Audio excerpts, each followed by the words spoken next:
2077 साल हामीबाट बिदा भएको छ। 77 सालमा हामीले विश्वले पहिले कहिले नदेखेको कोभिड-19 जस्तो महामारीको अप्रत्याशित रूपमा सामना गर्नु पर्यो। यद्यपि त्यो महामारी 77 साल प्रारम्भ हुनभन्दा अगाडि नै प्रकट भइसकेको थियो, तर सबभन्दा बढी असर सामाजिक जनजीवनमा, अर्थतन्त्रमा, शिक्षामा, अनेक पक्षहरूमा 77 सालले त्यसबाट वर्षभरि नै आक्रान्त रहनु पर्यो। हामीले त्यसलाई कार्तिकबाट नियन्त्रण गर्दै ल्याएका थियौँ, तर फेरि चैत्रको सुरुबाट यसले आफूलाई फेरि अगाडि बढाउन थालेको छ। यस घडीमा हामी 77 सालको त्यो पीडा त्यसै रूपमा दोहोरिन नपाओस्, त्यसले तीव्र सङ्क्रमण हुन नपाओस्, त्यसले जनधनको क्षति गर्न नपाओस्, त्यसले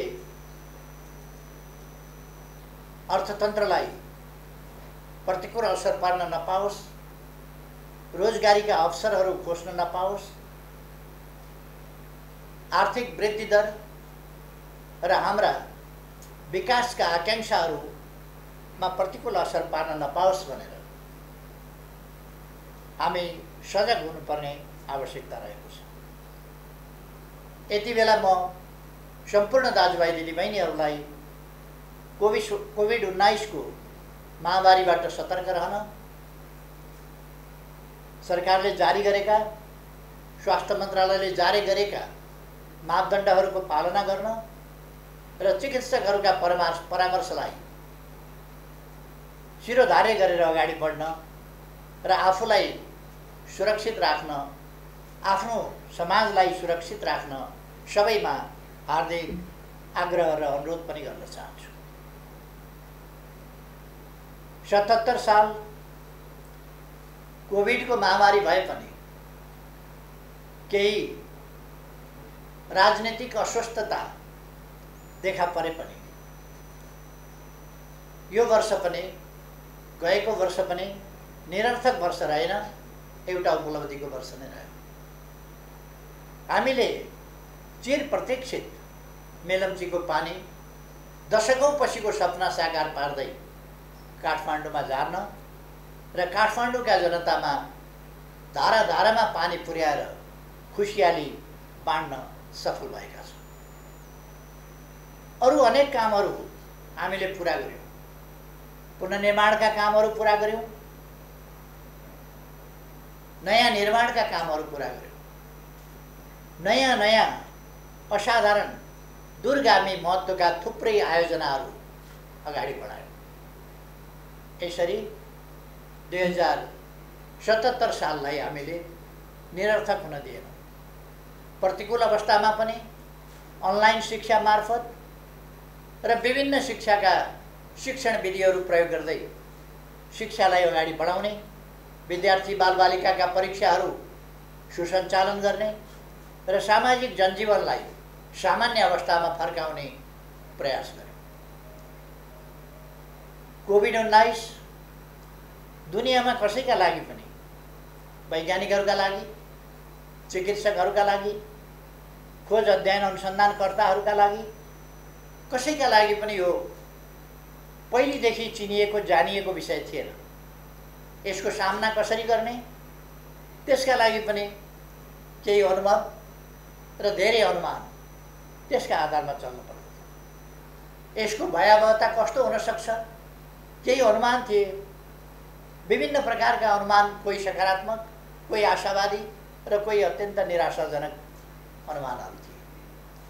त्यसका बावजुद हामीले सुरुदेखि नै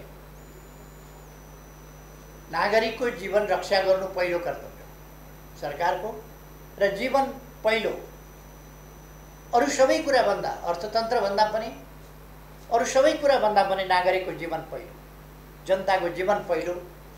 जनताको जीवन बचाउन सकियो भने शिक्षालयहरू चल्नेछन्, उद्योग कल कारखानाहरू चल्नेछन्। बन्द भयो भने केही समयपछि फेरि खुल्नेछ। तर नागरिकको जीवन नै रहेन भने कुनै पनि कुरा सुचारू हुन सक्दैन, फेरि कुनै पनि कुरा चल्न सक्दैन। उद्योगहरू यदि केही समयका लागि बन्द भयो भने, नागरिकहरू सुरक्षित रह्यो भने फेरि केही समयमै पुनः सञ्चालन गर्न सकिन्छ। तर मानिसको जीवन रहेन भने त्यो फेरि पुनः सञ्चालन गर्न सकिँदैन। सबै कुरा मानिसका लागि, सबै कुरा मानवद्वारा। त्यसर्थ हामीले जीवनको सुरक्षालाई प्राथमिक महत्त्वमा राखेर हाम्रा सबै कोभिड विरुद्धका गतिविधिहरू सञ्चालन गर्यौँ। त्यसले गर्दा हाम्रा सही नीतिकै कारणले हामी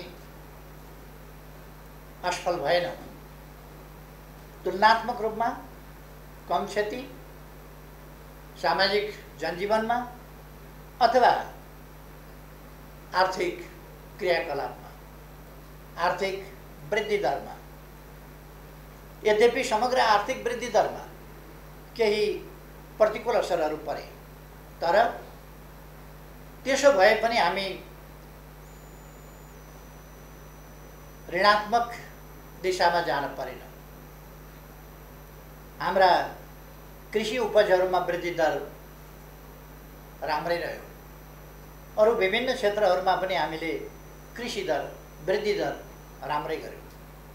हाम्रो व्यापार घाटा सन्तुलनतर्फ फर्काउने प्रयास गएको 77 सालमा पनि जारी रह्यो र हामीले व्यापार घाटाको ग्यापलाई कम गर्दै लाने दिशामा थोरै भए पनि केही सफलता प्राप्त गर्यौँ। अर्थात् गएको वर्ष हामीले सफलताको वर्ष नै मान्नुपर्छ, असफलताको वर्ष होइन। जसरी त्यसभन्दा अघिल्लो वर्ष हामीले राजनीतिक हिसाबले पृथकतावाद र पृथकतावादी सोचलाई देशबाट अन्त्य गरेर राष्ट्रिय एकतातर्फको एउटा महत्त्वपूर्ण सफलता हासिल गरेका थियौँ।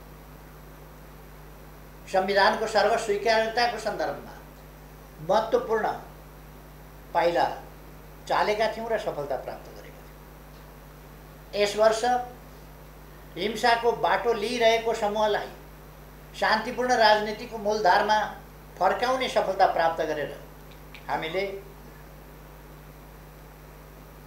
अर्को सफलता प्राप्त गर्यौँ कि अब देशमा हिंसाको राजनीति छैन। अर्थात् राजनीतिलाई हिंसाको माध्यमबाट आफ्ना उद्देश्य प्राप्त गर्ने तरिका अवलम्बन गर्ने कुनै समूह छैन। अर्थात् अब राजनीतिक अभिष्ट संवैधानिक र शान्तिपूर्ण राजनीतिको मूलधारबाटै प्राप्त गर्न सकिन्छ। वास्तवमा अब जनतामा सार्वभौम सत्ता रहेको छ। जनता नै सार्वभौम सत्ता सम्पन्न हुन् र सम्पूर्ण राज्य शक्तिका स्रोत हतियार वा अरू कुनै चिज होइन, हिंसा होइन, जनता, जनताको मन र जनताको अभिमत, त्यो नै वास्तवमा राजनीतिको निर्धारक तत्त्व हो र त्यसैबाट जनताको सार्वभौम सत्ता वास्तविक अर्थमा प्रतिबिम्बित हुन्छ। त्यसर्थ यस सन्दर्भमा हामीले ठुला सफलताहरू प्राप्त गरेका छौँ। गएको वर्ष नै हामीले नयाँ नयाँ कामहरू गर्यौँ। पहिले केही मात्रै सभागृहहरू थिए। 77 सालमा धेरै सभागृहहरू बने, सुचारू भए। हामीले लुम्बिनीमा 5000 क्षमताको सभागृह, ध्यान केन्द्र, त्यसको निर्माण कार्य सम्पन्न गरेका छौँ। गोदावरीमा निर्माण कार्य 3000 क्षमताको सभा हलको, त्यसको पनि सकिसकेका छौँ। अरू थुप्रै ठाउँहरूमा सभा हलहरू, नत्र भने पहिले पोखराको सभा हल, यो राष्ट्रिय सभागृह, प्रज्ञा प्रतिष्ठानको सभाहरू लगायतका केही र अन्तर्राष्ट्रिय सभागृह यति मात्रै थिए। यस ठाउँमा अब थुप्रै सभागृह भएको छ। हामी कहाँ 70 वर्ष अघि ठुलो परिवर्तन भयो। हामी नयाँ युगमा प्रवेश गर्यौँ। वास्तवमा भन्ने हो भने जनप्रतिनिधित्वको युगमा पुग्यौँ। तर जनप्रतिनिधित्वको युगमा आइसक्दा पनि हामीले जनप्रतिनिधिहरू सामेल हुने सर्वोच्च संस्था निर्वाचित गरे पनि त्यो सर्वोच्च संस्था बसेर छलफल गर्ने, निर्णय गर्ने, देशका बारेमा, जनताका बारेमा, देश र जनतालाई कसरी सुविधा पुर्याउने, कसरी अगाडि बढाउने भन्ने सम्बन्धमा निर्णय गर्ने थलो सर्वोच्च विधायिका भवन, संसद भवन हामीसँग थिएन। गत वर्ष नै हामीले संसदीय भवनको कामलाई अगाडि बढाएका छौँ र त्यो हाम्रो नजिकै निर्माण भइरहेको छ। यस्ता थुप्रै निर्माण कार्यहरू सम्पन्न भएका छन्। हामीले थुप्रै जनतामा आशा जगाउने कामहरू गरेका छौँ। कतिपय कोणहरूबाट केही पनि भएन, केही पनि भएको छैन भन्ने हल्ला चलाउने, जनतालाई निराश बनाउने, जनतामा असन्तुष्टि भड्काउने प्रयासहरू भइरहे पनि सरकार त्यसबाट किञ्चित विचलित भएन। हामीले आशा जगाउने कामहरू, जनतामा आशा जगाउने कामहरू र सरकारका क्रियाकलापहरूप्रति भरोसा जगाउने कामहरू र भविष्यप्रति आशा र विश्वास जगाउने कामहरू लगातार गर्यौँ। हामीले बाटाहरूको सन्दर्भमा भन्ने हो भने थुप्रै बाटाहरू दिनमा 5.5 किलोमिटरभन्दा बढी बाटो, प्रतिदिन 5.5 किलोमिटर बाटो बनेको छ यस बीचमा। र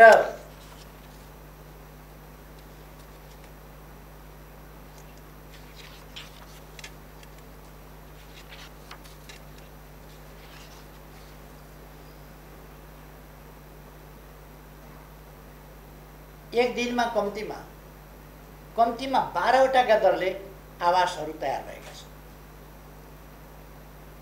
विभिन्न 8 प्रकारका सामाजिक सुरक्षा भत्ता पाउनेको संख्या 30,60,000 भन्दा बढी छ। हामीले सामाजिक सुरक्षा भत्ता महिनाको 100बाट सुरु गरेका थियौँ। त्यो 100बाट सुरु गरेको, महिनाको 100बाट सुरु गरेको भत्ता आज दिनको 100मा पुगेको छ। र मैले अस्ति नै भनिसकेको छु, अब आगामी दिनमा आउँदो बजेटबाट त्यो सामाजिक सुरक्षा भत्ता अझ बढी वृद्धि गरिनेछ। त्यो कुरा मैले बताएको छु।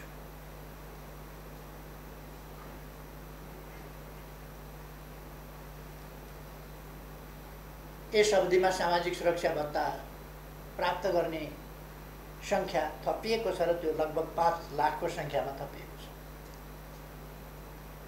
श्रमिकहरूका लागि औपचारिक र अनौपचारिक दुईटै क्षेत्र समेट्ने गरी हामीले योगदानमा आधारित सामाजिक सुरक्षा एउटा नयाँ अवधारणा ल्याएका छौँ र त्यसलाई कार्यान्वयन गरेका छौँ। यो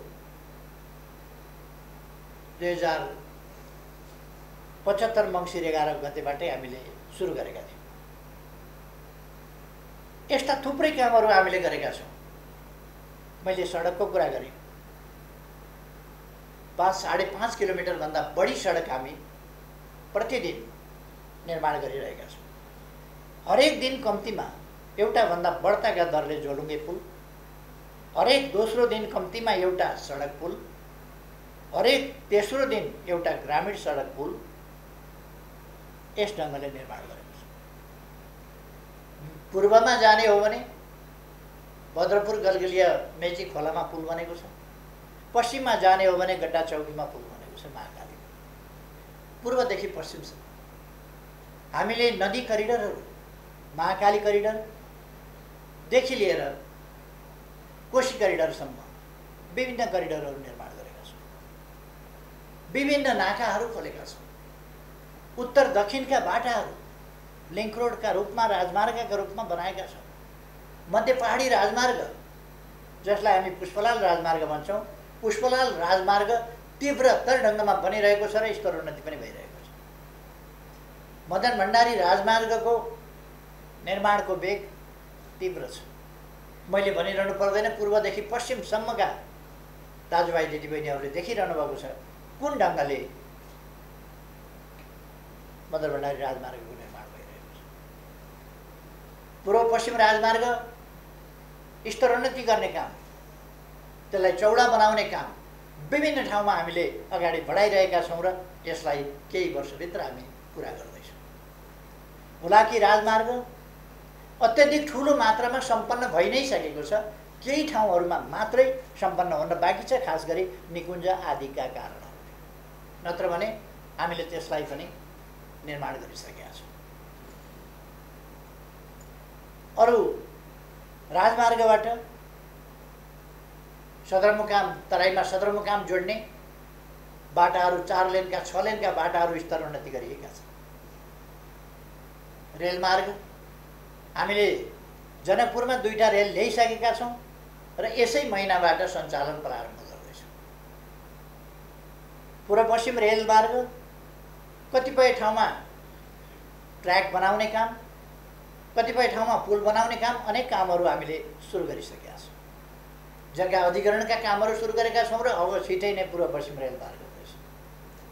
आशा जगाउनुपर्छ, जनतामा विश्वास जाग्नुपर्छ, विकास निर्माणका काम अगाडि बढ्छ। यो कुरा हामीले रेलको चर्चा गऱ्यौँ आज कोशीमा, गण्डकीमा। आफ्नै उत्साहमा, आफ्नै लगानीमा निजी क्षेत्रबाट केही उत्साही युवाहरूले स्टिमर चलाइसक्नु भएको छ। अब 13 मिनटमा भोजपुर पुग्न सकिन्छ, 11 मिनटमा भोजपुर पुग्न सकिन्छ र भोजपुरबाट चतरा धाम होइन, तल चतरा बजारसम्म आउन सकिन्छ। यसरी हामीले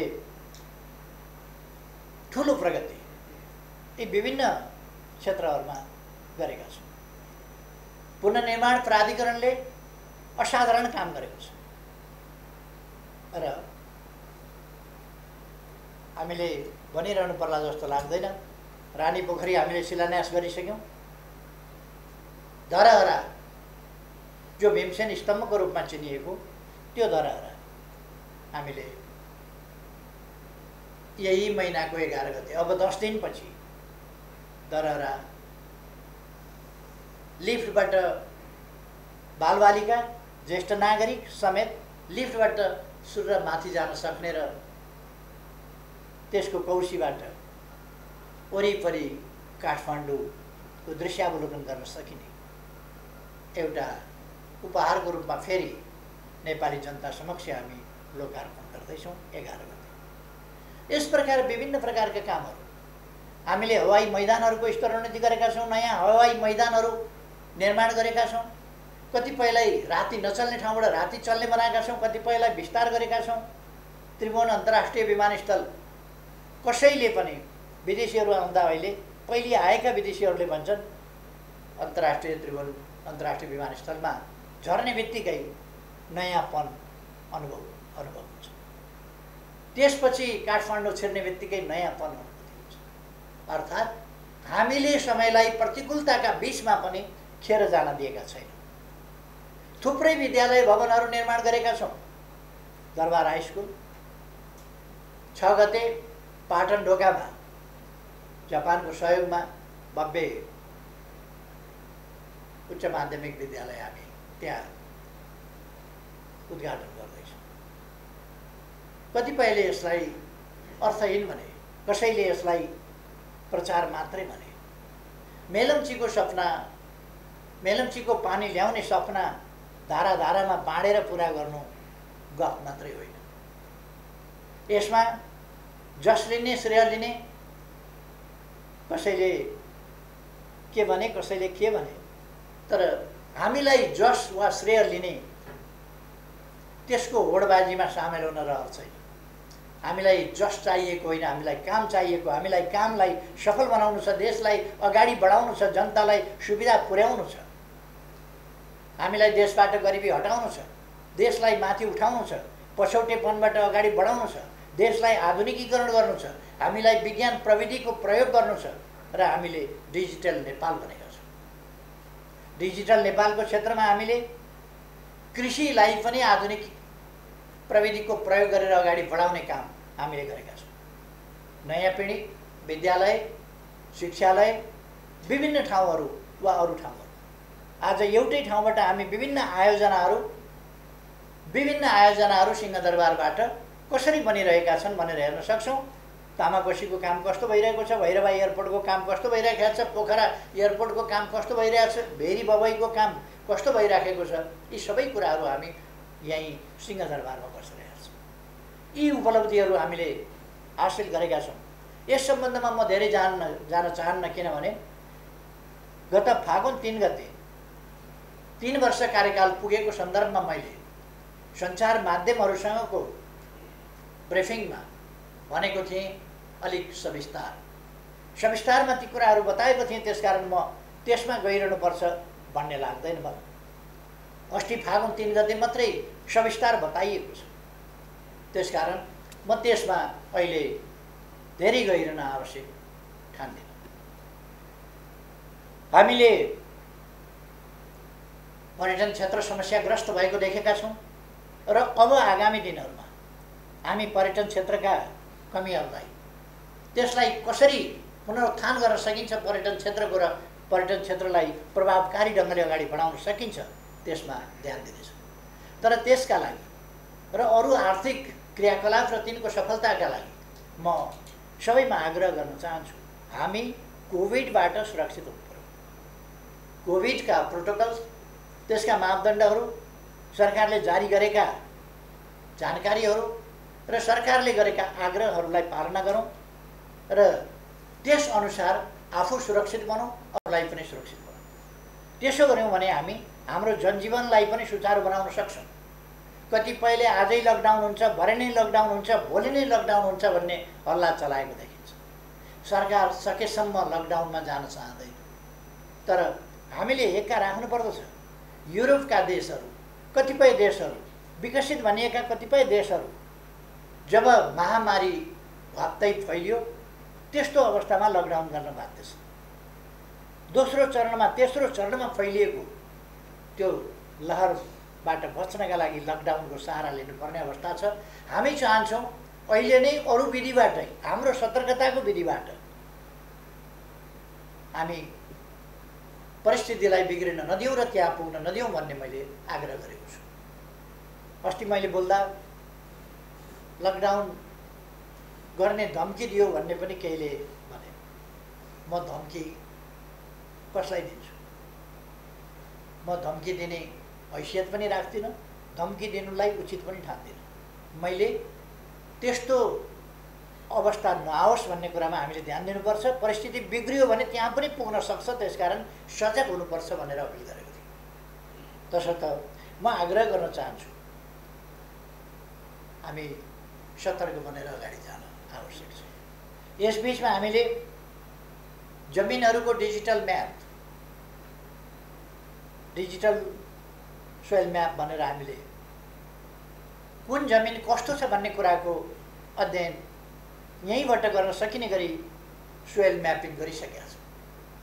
त्यसबाट हाम्रो जमिन कुन ठाउँमा केमा रुखो छ, केमा मलिलो छ, कुन बालीका लागि उपयुक्त छ जस्ता कुराहरूको माटोको परीक्षण त्यही गएर माटो उठाएर ल्याउनु पर्दैन। हामीले मेसिनबाट, आकाशबाटै गरेको एक्सरेबाट ती कुराहरू सबै आउँछ। हामीले डिजिटलाइज गरेका छौँ मालपोत कार्यालय, थुप्रै ठाउँहरूलाई हामीले डिजिटलाइज गरेका छौँ। नागरिक एप्स बनाएका छौँ। मैले अघि नै भने 77 साल असफलताको वर्ष होइन। त्यो राजनीतिक हिसाबले होस्, आर्थिक हिसाबले होस्, त्यसै गरेर सामाजिक क्षेत्रमा पनि यो सफलताको वर्ष रहेको छ। हामीले सडक बालबालिकाहरू यो 2078 सालभित्र सडक बालबालिका, सडक मानव र सडकमा भिक्षामदेही भन्ने स्थिति अन्त्य गर्ने त्यो कुराहरू पुरा गर्छौँ भनेर भनेका छौँ। अहिले नै 77 सालमै हामीले क्याम्पेन चलाएर, अभियान चलाएर सडक बालबालिका र सडक मानव नरहेको स्थिति बनाइसकेका छौँ। पूर्ण रूपमा हामी यस सालभित्र त्यो गरिसक्छौँ। जो बालबालिकाले अभिभावक गुमाएका छन् त्यस्ता बालबालिकाको अभिभावक सरकार छ। जो ज्येष्ठ नागरिकहरूले सहारा गुमाएका छन् उनीहरूको सहारा सरकार छ। जसले विभिन्न कारणले भिख मागेर हिँड्नु पर्ने स्थिति सिर्जना भएको छ त्यो स्थितिको अन्त्य गर्न र वास्तविक अर्थमा त्यस्तो अवस्था छ भने त्यसलाई अन्त्य गरेर एउटा सम्मानित जीवन बाँच्न पाउने त्यस स्थितिको निर्माण सरकारले गर्छ भनेर हामीले भनेका छौँ। छाउपडी होस्, बोक्सी होस्, यसका विरुद्ध हामीले अभियान चलाएका छौँ। एसिड आक्रमणका विरुद्ध हामीले अध्यादेश, त्यो जरुरी कुरा बन्यो, समाजले त्यसमा सरकारको बढी ध्यानआकर्षण पनि गर्यो। त्यसकारण हामीले अध्यादेशबाट एसिड आक्रमण विरुद्धको कडा कानुन ल्यायौँ। बलात्कार, बलात्कार पछिका हत्या जस्ता कुराहरूलाई नियन्त्रण गर्नका लागि कानुन ल्यायौँ। अचम्म लडेर ल्याएको संसद, मुद्दा लडेर ल्याएको संसद चल्न नदिएर, संविधानले भनेको पहिलो दिन प्रस्तुत गर्न पर्ने अध्यादेश संसदमा प्रस्तुत गर्न नदिएर एउटा अप्रिय र अशोभनीय स्थितिको निर्माण भएको छ। एमसीसी, नेपाली कांग्रेस र नेकपा माओवादी सरकारमा हुँदा एमसीसी सम्झौता गरिएको थियो। त्यो निर्णयार्थ हामीले संसदमा टेबल गरेका छौँ र टेबलमा निर्णयार्थ प्रस्तुत गरिएको छैन। हामी त्यसको माग गरिरहेका छौँ र त्यसरी सरकारले प्रस्तुत गरिसकेपछि निर्णयार्थ प्रस्तुत नगर्ने भनेको संवैधानिक कुनै अधिकार कसैसँग हुँदैन, त्यो गर्नै पर्ने हुन्छ। तर संविधानै नमान्ने, जिद्दी गर्ने त्यो प्रवृत्ति हामी झेलिरहेका छौँ। हामी चाहन्छौँ फाटोको खेती होइन, आपसमा परस्परमा वैमनस्यता र घृणा होइन। आजको हाम्रो आवश्यकता राष्ट्रिय एकता, अनेकतालाई हटाएर, विमतिलाई हटाएर, दूरीलाई हटाएर निकटता कायम गर्ने, अनेकतालाई एकतातर्फ ल्याउने यी प्रयासहरू र राष्ट्रिय एकता कायम गर्ने र हाम्रा सम्पूर्ण सामर्थ्य र शक्तिहरू देश विकासका निम्ति प्रयोग गर्नुपर्ने आजको आवश्यकता। त्यस आवश्यकतातिर म सबैको ध्यानआकर्षण गर्न चाहन्छु। अब यस नयाँ वर्षमा हामी नयाँ कामहरू थालना गर्दैछौँ। अब केही समयपछि मेरो कित्ता भन्ने कार्यक्रम, जो किसानहरूका लागि आफ्नो धनीपूर्जा, आफ्नो कित्ता आफू बसेकै ठाउँबाट एप्सबाटै हेर्न सक्ने गरी मेरो कित्ता कार्यक्रम शुभारम्भ हुँदैछ। यस कार्यक्रमको केही घन्टाभित्रै अथवा हामी यस्ता कार्यक्रमबाट सुरु गर्दैछौँ जो आधुनिकीकरणतर्फको, डिजिटल प्रयोगतर्फको, प्रविधि सबभन्दा ताजा, सबभन्दा पछिल्लो प्रविधिको प्रयोग गर्दै अगाडि बढ्ने त्यस काममा हामी लागिरहेका छौँ। हामी आज पुरस्कृत, सम्मानित हुने, राष्ट्रिय जीवनका विभिन्न क्षेत्रमा विभिन्न ढङ्गले महत्त्वपूर्ण सेवा गर्ने राष्ट्रसेवकहरूदेखि लिएर समाजसेवीहरूसम्म, उद्यमी व्यवसायीहरूसम्म विभिन्न तह तबकाका महानुभावहरूलाई सम्मानित गर्ने कार्यक्रम पनि यसपछि तुरुन्तै गर्दैछौँ। मेरो कित्ता भन्ने कार्यक्रम एकैछिनमा सुरु गर्दैछौँ। यस्ता थुप्रै कार्यक्रमहरूबाट आजै हामी लोकतान्त्रिक आन्दोलन, जनआन्दोलन, सशस्त्र द्वन्द्वमा विभिन्न ढङ्गले पीडित भएका व्यक्तिहरू योगदान गरेका व्यक्तिहरूलाई प्रतीकात्मक ढङ्गले सम्मान गर्ने त्यो कार्यक्रम पनि आज हामी प्रारम्भ गर्दैछौँ विधिवत।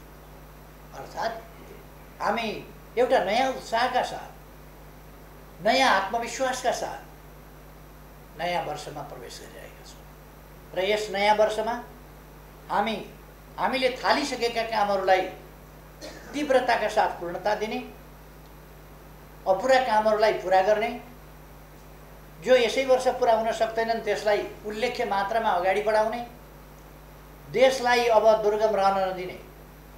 यसै वर्षभित्र हामी सिमीकोट, हुम्लाको सिमीकोटलाई पनि सडक सञ्जालसँग जोड्नेछौँ र अगाडि बढाउनेछौँ।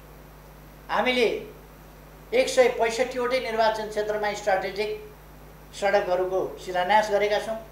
ती सडकहरूलाई हामी पूर्णता दिनेछौँ। यसै वर्षभित्र पूर्णता पुग्दैन होला, तर पूर्णताको नजिकतिर हामी पुर्याउन प्रयास गर्नेछौँ। यस्ता थुप्रै कामहरू हामीले 397वटा हस्पिटलहरू शिलान्यास गरेका छौँ। तिनको निर्माण कार्यलाई तीव्रता दिनेछौँ। सेनाको ब्याङ्करबाट ब्यारेकसम्म, ब्याङ्कर टु ब्यारेक कार्यक्रमलाई अझ प्रभावकारी ढङ्गले अगाडि बढाउनेछौँ। विभिन्न विश्वविद्यालयहरू सुरु गरेका छौँ या सुरु गर्दैछौँ, तिनलाई अगाडि बढाउँदैछौँ। अस्पताल, विद्यालय, विश्वविद्यालय र विभिन्न प्राविधिक शिक्षालयहरू, तिनीहरूको व्यापक मात्रामा स्थापना गर्ने अगाडि बढाउने काम गरेका छौँ। अहिले जनताको मनोबल उठेको छ, आत्मविश्वास बढेको छ, नेपाली हुनुको गर्व अनुभूति भएको छ। त्यसै कारण 12औं दक्षिण एसियाली खेलकुदमा हामीले जम्मा 3वटा स्वर्ण पदक जितेका थियौँ, तर 13औंमा आइपुग्दा खासै सुविधा धेरै वृद्धि हुन सकेका छैन होला, तर आत्मविश्वास र मनोबल बढेको छ। त्यसै कारण हामीले कति 51वटा स्वर्ण पदक, 207वटा सम्पूर्ण पदकहरू सहित दक्षिण एसियामा दोस्रो स्थान हासिल गरेका छौँ। र सबभन्दा महत्त्वपूर्ण कुरा त अघिल्लो भन्दा पछिल्लो ग्यापमा 12औं भन्दा 13औंमा आइपुग्दा हामीले 17 गुणा बढी स्वर्ण पदक जितेका छौँ। 17 गुणा बढी। यो सानो उपलब्धि होइन र यस उपलब्धिका पछाडि सबभन्दा महत्त्वपूर्ण कुरा वास्तवमा नेपालीको मनोबल उठेको कारणले छ। गएको वर्ष हामीले आफ्नो भूभाग समेत सामेल गरेर नेपालको नयाँ नक्सा जारी गर्यो। सम्पूर्ण नेपाली जनताको मनमा त्यसले हर्ष छाएको छ, उमङ्ग छाएको छ, राष्ट्रिय गौरव बढेको छ, आत्मविश्वास बढेको छ र हामीले हाम्रो गौरवपूर्ण इतिहास फेरि एकपल्ट सम्झिएका छौँ। हाम्रो बहादुरीको इतिहास फेरि एकपल्ट सम्झेका छौँ। हाम्रा पूर्वजहरूको विद्वतापूर्ण इतिहास, खोज अध्ययन अनुसन्धानमूलक इतिहास फेरि एकपल्ट हामीले सम्झेका छौँ। अब आगामी दिनमा हामी प्रवेश गरिरहेको यस वर्षमा हामीले योजनाबद्ध ढङ्गले हिँड्दै जाँदा जहाँ पुगिएला भन्ने कुरा होइन, भरे बेलुका कहाँ बास बस्ने भन्दा जहाँ पुगिएला त्यहाँ बास बस्ने होइन। हाम्रो बास बस्ने ठेगान छ, हामी पुग्ने गन्तव्य छ। कहाँ विश्राम गर्छौँ, अन्तिम कहाँ पुग्ने गन्तव्य हो, कुन बाटोबाट हामी अगाडि बढ्छौँ, यी कुराहरू हामीले समाजका कुनै पनि पक्ष, चाहे ती सेवाका पक्ष हुन्, चाहे पर्यटनका पक्ष हुन्, चाहे उद्योगका पक्ष हुन्, चाहे कृषिका पक्ष हुन्, गएको फागुन 10 गतेदेखि 16 गतेसम्ममा मात्रै 7वटा प्रदेशमा हामीले ठुला ठुला नयाँ औद्योगिक क्षेत्रहरूको शिलान्यास गरेका छौँ र आमन्त्रण गरेका छौँ दुनियाँलाई कि यहाँ लगानी गर्नुहोस्। लगानीका निम्ति शान्तिपूर्ण वातावरण निर्माणको हिसाबले अनुकूल वातावरण बनेको छ र श्रम समस्याहरूको सम्बन्धमा एउटा राम्रो वातावरण बनेको छ। श्रमिक, श्रमदाता र सरकारका बीचको समन्वय र सहकार्यमा नै तत् क्षेत्रका कानुन, नीति, नियमहरू निर्माण गर्ने र त्यस क्षेत्रलाई सहज ढङ्गले विकासको मार्गमा अगाडि बढाउने कामहरू भएका छन्। ती कामहरूलाई आगामी दिनमा हामी अझ तीव्रताका साथ अगाडि बढाउनेछौँ।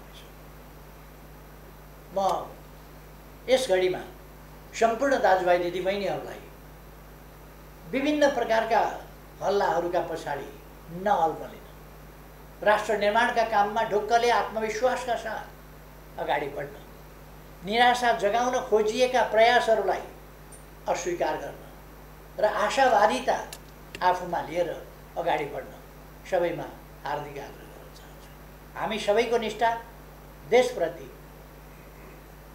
देशका जनताप्रति, हामी सबैको निष्ठा मानव जातिको सर्वोपरि हितको रक्षाप्रति। हामीले अन्तर्राष्ट्रिय क्षेत्रमा हाम्रा राष्ट्रिय हितहरूलाई रक्षा गर्दै, तिनीहरूलाई सम्वर्धन गर्दै र हामीले भनेका छौँ राष्ट्रिय हितको प्रश्नमा जहिले पनि न्यायोचितता र अन्तर्राष्ट्रिय उत्तरदायित्व यी पक्षहरूलाई हामीले बिर्सनु हुँदैन।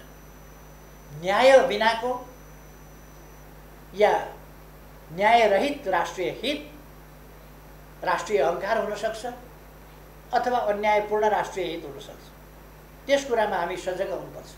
हामी आफू पनि न्यायसहितको र अन्तर्राष्ट्रिय उत्तरदायित्व सहितको, शान्तिको पक्षको, न्यायको पक्षको, विकासको पक्षको, समानताको पक्षको यस्तो अन्तर्राष्ट्रिय सम्बन्धको पक्ष पोषण गर्छ र अरू सबै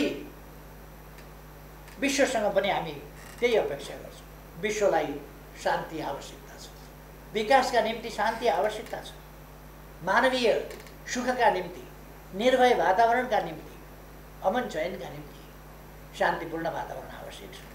त्यसकारण हामीले शान्तिपूर्ण वातावरण अरू कसैले निर्माण गर्ने होइन, दुनियाँका विभिन्न देशका नेतृत्ववर्गले यसमा गम्भीरताका साथ सोच्नु पर्दछ। अबको विश्वलाई हामीले भयमुक्त विश्व, त्रासमुक्त विश्व, समानतायुक्त विश्व, मानिसले सम्मानजनक जीवन जिउन पाउने विश्व, जैविक र मानवीय आवश्यकताको न्यूनतम न्यायोचित परिपूर्तिबाट प्रारम्भ गरेर सम्पूर्ण आवश्यकताहरूको यथोचित न्यायोचित परिपूर्ति र सुरक्षित र सम्मानित जीवन, यस्तो विश्व बनाउनका निम्ति म आग्रह गर्न चाहन्छु। हामीले हाम्रो सामाजिक जीवनका कुनै पनि क्षेत्रलाई छोडेका छैनौँ, बिर्सेका छैनौँ भनेर मैले भने। चाहे अपाङ्गता भएका व्यक्तिहरूको सन्दर्भ होस्, अशक्तता भएका व्यक्तिहरूको सन्दर्भ होस्, अथवा सामाजिक जीवनका अरू क्षेत्रहरू, युवाहरूका भावनाको कुरा होस्, युवाहरूका समस्याहरू समाधानको कुरा होस्, त्यसप्रति सरकार सजग छ र सजगताका साथ युवा शक्तिलाई साथ लिएर अगाडि बढ्न चाहन्छ। हिजो द्वन्द्वका कारणले गाउँ बस्न सकेनन्, हिजो द्वन्द्वका कारणले सहर आएर पनि धर भएन, जीविका चल्ने स्थिति भएन र विदेश जाने एउटा सिलसिला सुरु भयो र त्यसले लहरको रूप लियो। अब आज त्यस्तो अवस्था होइन। विदेश बढी असुरक्षित छ, विदेश बढी कष्टपूर्ण छ। त्यसकारण हामी देशभित्रै बसौँ, देश निर्माणका काममा जुटौँ, उपलब्ध रोजगारीका अवसरहरू प्रयोग गरौँ र उपलब्धको प्रयोग गरौँ, उपयुक्तको खोजी गरौँ। सरकार रोजगारीका अवसरहरू युवाहरूलाई उपलब्ध गराउन चाहन्छ र उपयुक्त रोजगारीका अवसरको खोजी गर्दै ती पनि उपलब्ध गराउन चाहन्छ।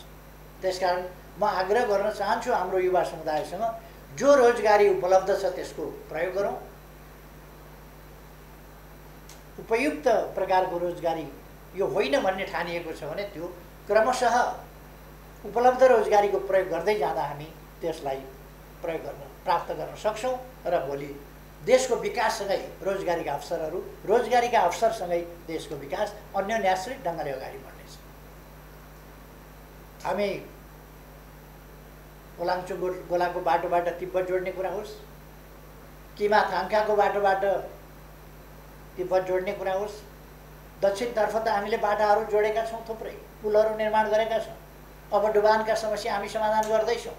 हामी चाँदनी दोधारामा 10 क्युमेक्स पानी लगेर शारदाको ब्यारेजबाट पानी, त्यहाँको टनेलबाट, शारदाको टनेलबाट, क्यानेलबाट पानी उपलब्ध गराउँदैछौँ। त्यसर्थ म आशावादिताका साथ अगाडि बढाउँछु। सुनकोशी मरिन डाइभर्सन हामीले शिलान्यास गऱ्यौँ। 31 मेगावाट विद्युत समेत त्यहाँबाट निस्किँदैछ। र मैले भनेको छु, जब हामी सुनकोशीमा ड्याम बाँध्न थाल्छौँ, सँगसँगै अरू सबै काम थालिनुपर्छ र सुनकोशीको ड्याम पुरा भएका दिन सुरुङ पनि तयार भइसकेका हुनुपर्छ, पावर हाउस पनि तयार भइसकेका हुनुपर्छ, पावर हाउसबाट निस्किएको बिजुली बोक्ने ट्रान्समिसन लाइन पनि तयार भइसकेका हुनुपर्छ, बागमतीमा बाँध पनि बाँधिसकेका हुनुपर्छ र त्यो बाँधेको बाँधबाट खेतसम्म पानी लाने नहर पनि खनिसकेका हुनुपर्छ। यो तालमेलका साथ काम अगाडि बढेको हुनुपर्छ भनेर मैले निर्देश पनि गरिसकेको छु। यसले मैले पहिले प्रदेश नम्बर 2 को प्रदेश सभालाई सम्बोधन गर्दा भनेको थिएँ कि हामी सुनकोशीको पानी पहाड वाल पारेर त्यहाँ सुरुङ खनेर मरिनमा झार्नेछौँ र सिँचाइ गर्नेछौँ। 1,85,000 बिघा, त्यसबाट बारा, रौतहट, सर्लाही, महोत्तरी, धनुषाका 1,85,000 बिघा जमिन त्यसले सिँचाइ गर्छ। अर्को आयोजना हामी सुरु गर्दैछौँ त्यहाँ सुनकोशी कमला डाइभर्सन, जसबाट 1,70,000 बिघा थप सिँचाइ हुनेछ। अर्थात् तराईको मोटामोटी सिँचाइको समस्या पुरा हुनेछ। त्यसलाई हामी पुरा गर्दैछौँ र कृषिको आधुनिकीकरणमा यसले ठुलो योगदान पुर्याउँछ। तमर, चिस्याङ, नौमुरे जलविद्युत आयोजनाबाट, त्यो बहुद्देश्य आयोजनाबाट गरिने कपिलवस्तु लगायतको सिँचाइको प्रबन्धदेखि लिएर अरू थुप्रै कामहरू भेरी बबई तयार हुने लागेका छ र हामी बाटा निर्माणहरूको सन्दर्भमा पनि, सडक निर्माणको सन्दर्भमा पनि र आवश्यकता परेमा अरू प्रकारका पनि फास्ट ट्र्याक अगाडि बढिरहेको छ र त्यहाँ पनि लामा 2टा टनेल बन्दैछ। हामी टनेल युगमा प्रवेश गर्नका लागि बाटाको क्षेत्रमा यो थानकोट नौबिसे सडक, त्यसबाट पनि देखिएको छ हामी टनेल युगमा प्रवेश गरेका छौँ। अब काठमाडौँवासीलाई एउटा सजिलो के पनि भएको छ भने टनेल निर्माण कसरी भइरहेको छ त्यो हेर्न जाने, टनेल कसरी निर्माण हुँदो रहेछ, कसरी अब टनेलबाट नौबिसे छिर्ने, नौबिसेबाट काठमाडौँ छिर्ने, त्यो बाटो 3-4 किलोमिटरको बाटो भएर कसरी आउँदैछ, त्यस्ता कुरा। उत्तर दक्षिण रेल, उत्तर दक्षिण बाटा र यिनीहरूमा पनि टनेलको प्रयोग, यी कामहरू पनि हामी गर्दैछौँ। अथवा नेपाल एकपछि अर्को गरी नयाँ युगमा प्रवेश गर्दैछ। यो 2078 साल वैशाख 1 गते लाग्दा पात्रो अथवा क्यालेन्डर, त्यसको पाना पल्टिएको मात्रै होइन, पात्रोको पाना पल्टिएको मात्रै होइन, मिति परिवर्तन भएको मात्रै होइन, हामीले यहाँको स्तर पनि परिवर्तन गरेका छौँ, स्तर पनि परिवर्तन गर्दै जानेछौँ। यस आशावादिताका साथ अगाडि बढौँ भन्ने म सबैमा धेरै धेरै आग्रह गर्न चाहन्छु र फेरि एकपल्ट सम्पूर्ण नेपाली दिदीबहिनी तथा दाजुभाइहरूमा कोभिड-19बाट सावधान रहन, यसको बचावका उपायहरू गर्न, बालबालिकाहरूलाई पनि बचाउन, ज्येष्ठ नागरिकहरूलाई पनि बचाउन अगाडि बढौँ। हामीले खोपको सुरुवात गरिसकेका छौँ। 18.5 लाख लगभग व्यक्तिले खोप लगाइसकेको स्थिति छ। खोपको कार्यक्रम अगाडि बढ्दै जानेछ र यसलाई हामी नियन्त्रण गर्न सफल हुनेछौँ भन्ने विश्वासका साथ अघि बढौँ। सबैमा धेरै धेरै फेरि पनि शुभकामना भन्न चाहन्छु। नयाँ वर्ष 2078 सबैका लागि सुस्वास्थ्य, सुख समृद्धि, सफलताको वर्ष रहोस्, सबैको खुसीको वर्ष रहोस्। सबैमा धेरै धेरै धन्यवाद।